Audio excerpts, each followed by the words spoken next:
Fala pessoal, bem-vindos a mais um Estratégia em Ação, atualização do mês de outubro.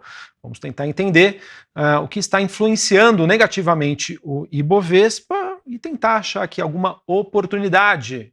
Mas antes de eu passar aqui as informações para vocês, gostaria de pedir para todos aqui já deixar o gostei nesse vídeo, se inscrever no canal se você ainda não é inscrito e deixar o seu comentário aqui embaixo com alguma crítica, sugestão sobre os nossos conteúdos. Maravilha? Pedir então para o Boni compartilhar aqui a minha tela.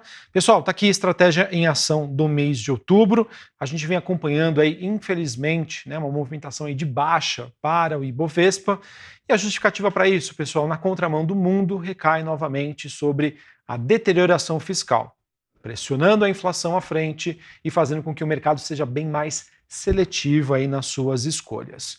Como ninguém quer comprar bolsa brasileira, ninguém modo de se dizer, né? A gente continua então com a bolsa sendo negociada a desconto em relação à métrica, né? Em relação ao preço-lucro projetada para os próximos 12 meses. Veja aqui que o Ibovespa está então a um desvio padrão da sua média, 7,9 relação, né, vezes relação preço-lucro projetado. Se a gente excluir Petrobras e Vale do índice, a gente tem um pouquinho mais de desconto, tá? 9,8 é o múltiplo e a média é 12,2. Apenas as ações ligadas à economia doméstica, nós temos aqui um múltiplo de 9,1 vezes, a média é 12. Em relação às empresas exportadoras, o múltiplo é 7,2 e o múltiplo histórico médio é 9,8. Para as small caps, empresas de menor capitalização, 9,1 vezes, sendo que a média é 14,2. E para as mid e large caps, ou seja, as empresas de média e grande capitalização, negociado aí a 7,8 vezes, sendo que a média é 10,6. Tá aqui, pessoal, o earnings yield da bolsa. O que é esse earnings yield? Nada mais é do que a relação preço-lucro invertida, o lucro sobre o preço. E a gente tira a taxa de retorno, né, da NTN-B para entender, né, se faz sentido ou não, se valeria a pena, né, ter mais exposição ao risco em renda variável do que renda fixa. Vejam que o earnings yield do Ibovespa já foi muito melhor, né, mas ainda está aqui próximo dos 6%, acima aí da sua média histórica, mostrando que sim, bolsa é um investimento atrativo, mas na hora de competir com a renda fixa, pessoal, não tem jeito, tá? Recentemente a gente viu aí, por exemplo, né, títulos pré-fixados com vencimento para os próximos 6 anos, pagando 13%. Vocês já fizeram a conta de quanto rende um retorno anual de 13%? Em menos de 5 anos, você dobra o seu capital investido. Ou seja, para cada R$100 que você investe, na data de vencimento, né, que seria janeiro de 2031, a 13%, você vai ter um retorno ali, conta de padaria aqui por cima, retorno líquido de 125%. É muita coisa. Então, quando você compara isso com as oportunidades que nós temos na bolsa, né, vislumbrando aí renda variável, o cenário fica muito desafiador. Sendo assim, pessoal, o ponto que eu queria passar aqui para vocês, obviamente que a gente vai fazer aqui outras análises, mas é de que entender que o momento hoje ele é bastante desafiador nesse sentido. A gente precisa de alguma mudança, né, em termos de perspectiva da situação fiscal brasileira, tirando a pressão da inflação futura, senão, infelizmente, os ativos brasileiros eles continuarão largados.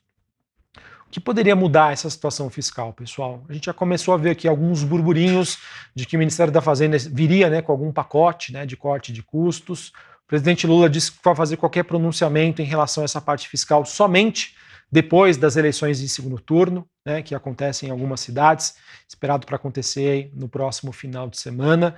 Então, se vier alguma coisa, pessoal, pode ser que venha na semana que vem. Mas algo de mais concreto, na minha visão hoje, eu só consigo enxergar como possibilidade uma mudança de governo, que seria somente em 2026. Ou seja, nós temos aí pelo menos 1 ano e meio pela frente até que o mercado comece a especular essa situação. Tá bom? Então, infelizmente, o cenário bastante negativo em termos de estratégia vale aquilo, né? Se você é um investidor de longo prazo, compras aos poucos, lá na frente, acredito que você vai ser bastante recompensado. Vilela, sou conservador, não quero antecipar nada. Estou certo? Sim, está certo também. Eu vejo que o mercado brasileiro está tão descontado que a gente tem espaço para esperar as coisas acontecerem, a bolsa avançar e depois a gente entrar num ambiente um pouco mais construtivo, tá? Não tenha pressa para fazer isso. Aqui nós temos um mapinha, né, da relação preço-lucro, só para vocês entenderem aí quais setores estão, digamos, né, mais baratos ou mais caros. O desempenho de bolsa brasileira, pessoal, que só não é pior do que o México, olhando aqui para os países americanos. Quando a gente olha aqui comparando emergentes, mundo, dentre outros, Brasil aqui na lanterna. Em termos setoriais, destaque por enquanto segue para o setor industrial. Muito disso aqui, pessoal, é VEG, tá? Mas os outros setores aqui no negativo, mostrando que o mercado está se deteriorando como um todo. Aquele gráfico de assimetria, pessoal, que eu sempre gosto de utilizar aqui. A média de 6 meses hoje do Ibovespa está no patamar dos 128,620. Teoricamente, a gente pode ter um suporte nessa região. Pode ser um ponto de entrada, mas eu aguardaria, tá? Diante da situação que ainda temos no momento, claro, né, a não ser que mude essa situação fiscal, mas eu vejo que um ponto de compra bastante interessante e com assimetria favorável de bolsa seria somente no patamar dos 120 mil pontos, se ele acontecer, tá certo? Diferentemente do que nós temos, por exemplo, para as empresas de menor capitalização, em que a região aqui dos 1.930 pontos seria um ponto de entrada interessante, bem mais próximo do atual patamar.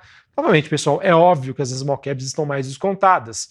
Elas são bem mais influenciadas por essa questão que envolve as expectativas em torno da taxa de juros aqui no Brasil. Em termos de fluxo, pessoal, nós temos aí o mês de outubro, um mês de saída do investidor estrangeiro e do investidor institucional. O estrangeiro, pessoal, está sendo impactado por essa alta recente, juros nos Estados Unidos e dólar se fortalecendo.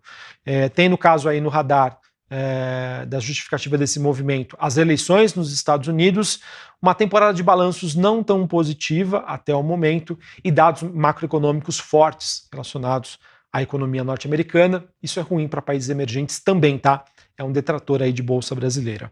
O institucional que vem vendendo é ótimo, né? Que está vendendo bolsa brasileira desde maio, né? Teve uma saída muito forte em agosto e continua vendendo bolsa desde então.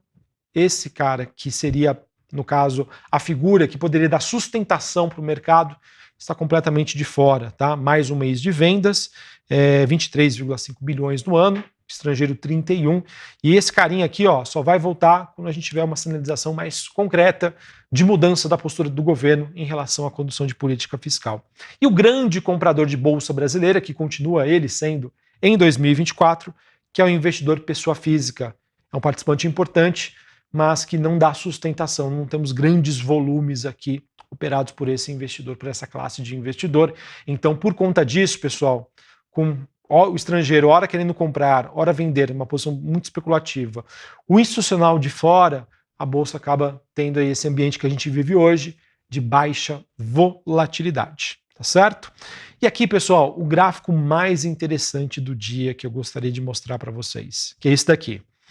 Esse gráfico, pessoal, que mostra a postura de como o investidor que está alocando ou saindo de bolsa está se posicionando. Veja que eu tenho aqui, ó, o Ibovespa e o índice de ações defensivas, ou seja, o Ibovespa com ações com betas menores do que 1 e o Ibovespa com ações de betas maiores do que 1. Menos sensibilidade em relação ao mercado, mais sensibilidade, mais reação. Olha a boca do jacaré que se abriu aqui diante aí dos últimos acontecimentos. Então isso aqui, pessoal, tem duas justificativas. O investidor saindo, realizando posições em ações mais agressivas diante da deterioração atual e também a rotação. Tá? Quem precisa estar em bolsa ou quem está comprando bolsa está preferindo comprar ações defensivas. Então isso aqui, pessoal, mais do que justifica a questão que não precisa ter pressa. Tá? Quando as coisas mudarem, vai ter muito tempo aí para a gente comprar ações agressivas e conseguir ter um retorno acima aí da média, acima da renda fixa. Entre as ações que mais o investidor acredita numa movimentação de baixa, nós temos aqui Movida, Simpar, MRV, EZTEC, SLC Agrícola, Pets, Brava Energy, que é a antiga, né, 3R, que acabou tendo a sua fusão com a Enalta, Casas Bahia, Gol e Pão de Açúcar. E olhando, né, para as principais movimentações nos últimos 15 dias, as ações que mais tiveram aluguel foi AS Brasil, CPF Energia, Pão de Açúcar, Azul e Cury.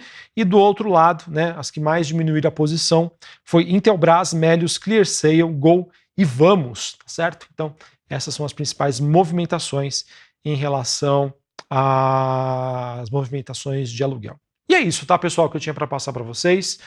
Um genoma não, né? Uma estratégia em ação com poucas novidades, mas só para ilustrar aí para vocês que realmente temos aí um cenário bastante desafiador. Vamos esperar, vamos aguardar algum ponto de virada. A simetria pode ficar um pouco melhor para a gente. Quando a gente fala de assimetria, pessoal, estou querendo dizer que se a bolsa for lá para 120 mil pontos, mesmo que o noticiário continue negativo, a gente poderia ter, digamos, a matemática, a estatística ao nosso favor. E isso poderia demorar ainda um pouco mais, tá certo? Se você aqui então gostou do nosso conteúdo, deixe o seu gostei, se inscreva no canal. Espero vocês aí no próximo Estratégia em Ação. Valeu!